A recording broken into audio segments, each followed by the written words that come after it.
तुम्ही सुद्धा बाहेरच जाऊन खाता काय अंडा राईस? या पद्धतीने एकदा करून बघा. बाहेरचं खाणं विसरून जाल.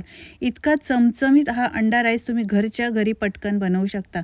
यासाठी कढईमध्ये तेल घालायचं, भरपूर लसूण, आलं घालायचं आहे चिरलेला, मिरची घालायची आणि त्यानंतर पातीचा कांदा आणि साधा कांदा घालून मिक्स करून घ्यायचं.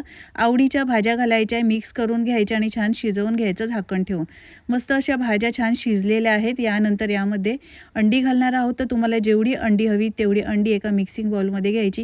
काळी मिरी पावडर आणि मीठ घालून फेटून घ्यायचं. पॅनला तेल लावायचं, फेटलेलं हे अंडं घालायचं, झाकण ठेवून 2 मिनिटं वाफेवर शिजवून घ्यायचं. यानंतर याला स्क्रम्बल करायचं. या पद्धतीने अंडं आपल्याला बनवून घ्यायचं आहे. यानंतर आपण भात बनवून घेतलेला आहे तो घालायचा आहे.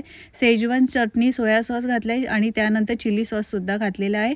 स्क्रम्बल करून ठेवलेलं अंडं घालायचं आहे आणि मिक्स करून घ्यायचं. 5 मिनिटं वाफेवर शिजवून घ्यायचं. यानंतर कांद्याची पात घालायची, मिक्स करून घ्यायचं. मस्त चमचमीत अंडा राईस तयार झालेला आहे. तुम्ही सुद्धा या पद्धतीने करून बघा.